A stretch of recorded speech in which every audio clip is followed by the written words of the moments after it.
I'm Zareen Shirley. Ron Geiger had this wonderful idea that we should film this event for all to share. Phil Stinchcomb and Gary Youngling are the nephews of Harry Columbus Byron Jr., and this is his trunk that traveled with him throughout the war and has been someplace for the past 70 years, which we will discuss. So the Essex History Museum is very happy to have you here to discuss your uncle and his travels in war and what this trunk has inside. First of all, where has the trunk been for the past 70 years? My cousin, after Uncle Harry passed away, my cousin was cleaning out his house, and Uncle Harry had designed the house. It was a log cabin that he had built just for himself.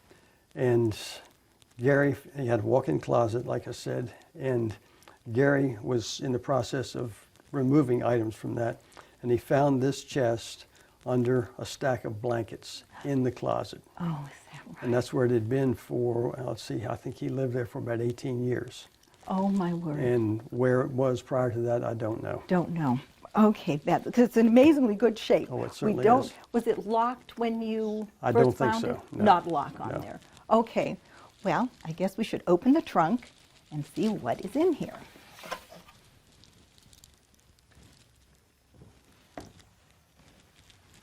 I think the first thing we come upon, this is like opening something, just taking you right back in time. First thing we see are the photographs. Do you know who the photographs are? I do. see their personal photographs on the sides. We'll discuss those and then discuss the other girls in a minute. This is a photograph of my mother, probably taken in the 40s, early 40s. And I don't know who these two ladies are. This is a photograph of my Aunt Marge's sister, Alice, and that looks to me to be Joe, who was her husband eventually. And in fact, Joe gave me my first experience in boating. Oh, my word. Very interesting. I don't know who these ladies are. This is probably my Aunt Betty, who was Uncle Harry's youngest sister. My mother was the middle child. This is a photograph of Aunt Marge, I guess in the early 40s. Aunt Marge. And I never knew that she had gone into a swimming pool. Isn't that And I don't know great? who these other ladies are. Well, and it is such a step back in time to think this is exactly what a soldier, a young soldier going off to war, this is exactly what he would have in his trunk. Family and a few pinup girls, and again, there's no presentism here. This is what he would have had way back in 1942 when he enlisted, right? The next thing we go to are the papers that we found on top here. I did find in here some letters. This was one from Harry Truman talking about the service of the individuals. There was also one back here from Omar Bradley talking about their devotion to their country, and I thought these were fascinating. Had you seen these before? I'd not Had seen you any not of those, seen? no, I didn't know they Also existed. has his discharge papers.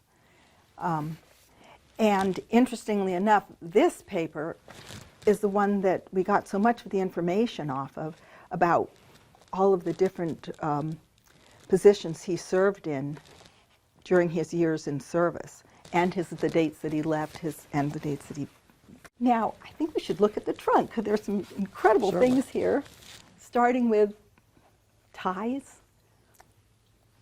We'll discuss his badges in a little bit because there are badges that we want to talk about. What do you have on that side? You have This is a cap. There are two caps. caps, socks. I don't know. That's his Dopp Kit, which we will talk about that in a minute because I thought that was fun to see. And Bible. Bible.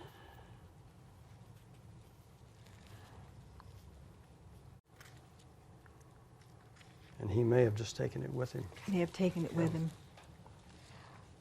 Caps, many ties. I'm curious about how many ties. And this was a ring that we found. Do you know if that has any significance that you would know of? No, I don't.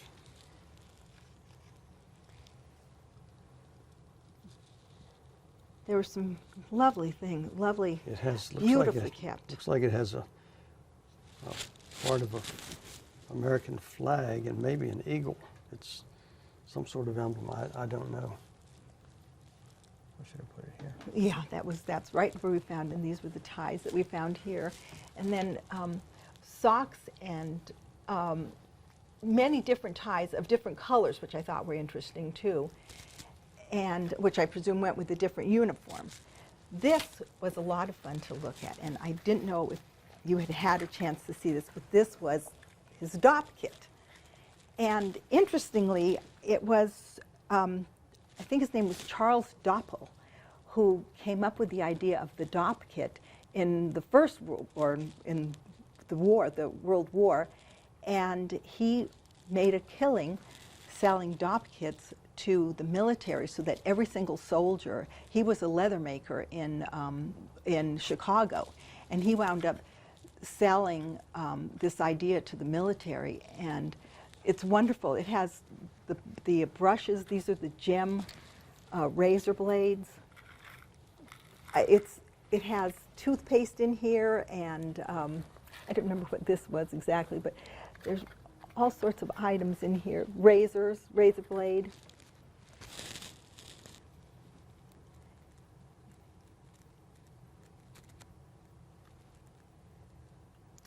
This smelled like soap.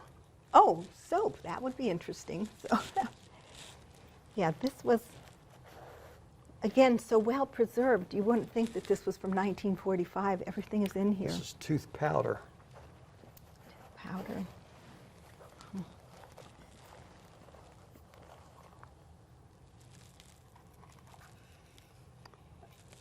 Colgate foaming soap, still in a paper wrapper.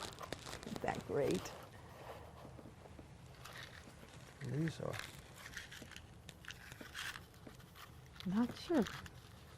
This is a toothbrush. Okay, and something here has broken apart, so I'm not going to open that any further. All right, so we'll close up his Dopp Kit here and lay back where we found it. Socks, hats, ties in this, and then maybe the first thing that we did find here was this jacket. These are his patches from Technician 5th grade. That's what these patches were. But inside, underneath that, we found this tube, which is actually contains a map. And this is, again, he didn't serve in the South Pacific, but in this map, if you undo that one, it's the South Pacific. Under here, we had his uniforms, and they're also beautifully placed. You could just literally take them right out and put them right on. Wanted to pull some of those out. Just a fatigue. I think, yes. It smells like mothballs. Smells like mothballs. And then under here, I'll hold this if you want to pull the other things out that are. Yeah, it definitely smells like mothballs. These are dress pants.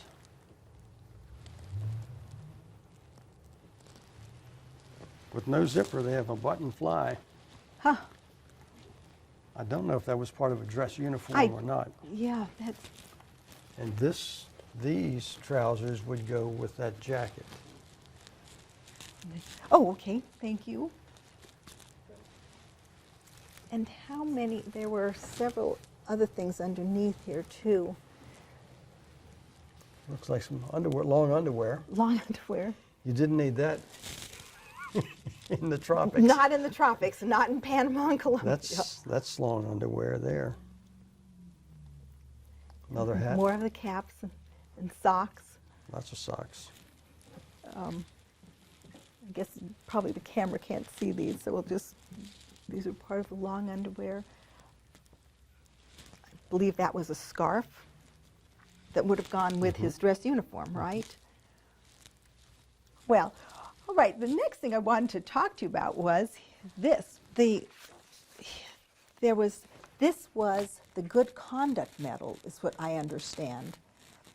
it was, and we have that certificate. This was the 3rd Infantry Division patch, which he had. This one is the Army Air Corps. This was the Blue Star Mothers flag, which of course, you know, it indicated that you had men serving in wartime or in time of hostilities. And depending on the number of stars was how many people in your family you actually had serving. So that was what we found out through, and thank goodness. And there was a different one if they actually died in service that was added to this. These, I love, these are batteries from 1940. And they are in perfectly good shape.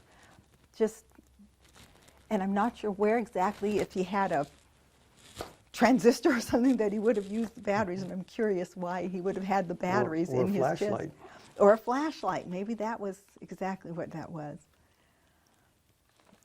I wonder if they're still charged.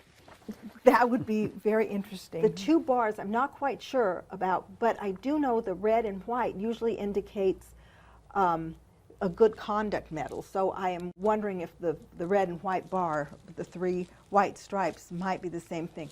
The other bar I am not quite sure about. We did try to do some research to figure that one out and haven't done that. Haven't figured it out yet. There were other unusual things, not quite sure. This looks like it would be an emblem that may go on a cap. On a cap. On a dress Oh, cap. that would make sense. That would make sense. And this has the U.S. on it. I wonder if that would have just gone on his jacket, do you think, or on a... Could be, and I think you've got U.S. on the Yeah, on the I'm trying to lapels. think, what are the... Yep, it is Yeah, U.S. that's on probably one. what that is. Yep, I bet you're Yeah, right. I was in the Army too, so. I Oh, kinda well, then you recognize know it. this. Do you know what those are? I have no idea. Okay. These were 3rd Service Command.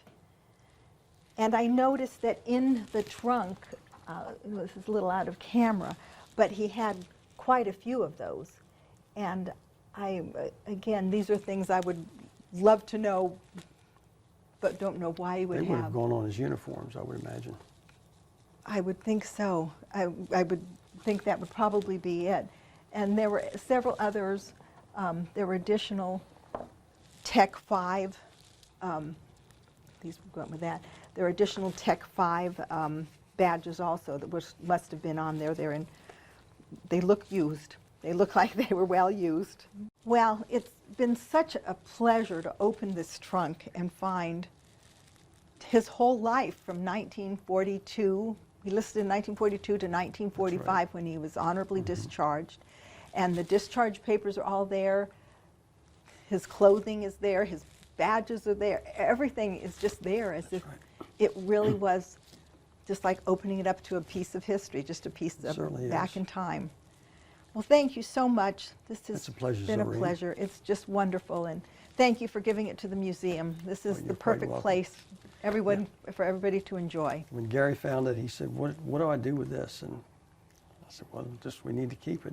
And one day he said, I think the museum needs it. So that was his idea. Well, Yeah.